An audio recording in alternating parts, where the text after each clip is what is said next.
ऊपर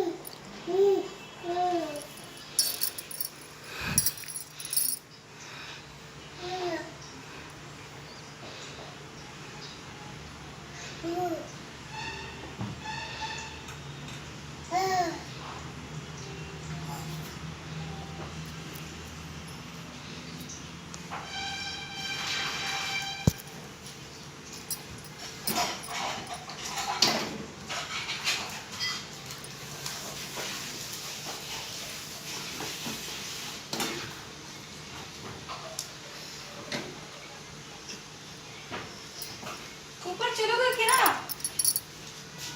हिला लो पैर जैसे गिर जाओ। अनार निकाल निकाल खा रहा है। अनार निकल निकल खुद खा रहे हैं। वो कटोरी में भरा वो सब पलट देंगे। देख बोले देख देख देख लो कैसे खा रहे हैं निकाल के।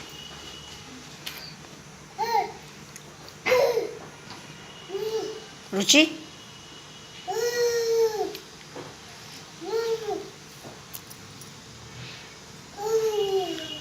छी छी छी छी छी और ये दो दो दो दो और ये बाप रे।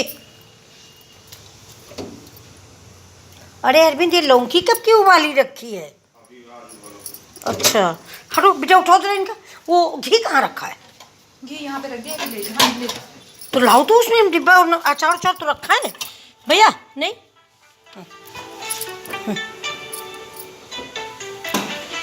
अच्छा डिब्बा ठीक से बंद नहीं होता, तुम लोग बंद होने वाला डिब्बा दे दे। ऐसे ही कोई। अच्छा इससे बांध लो किस चीज से ना।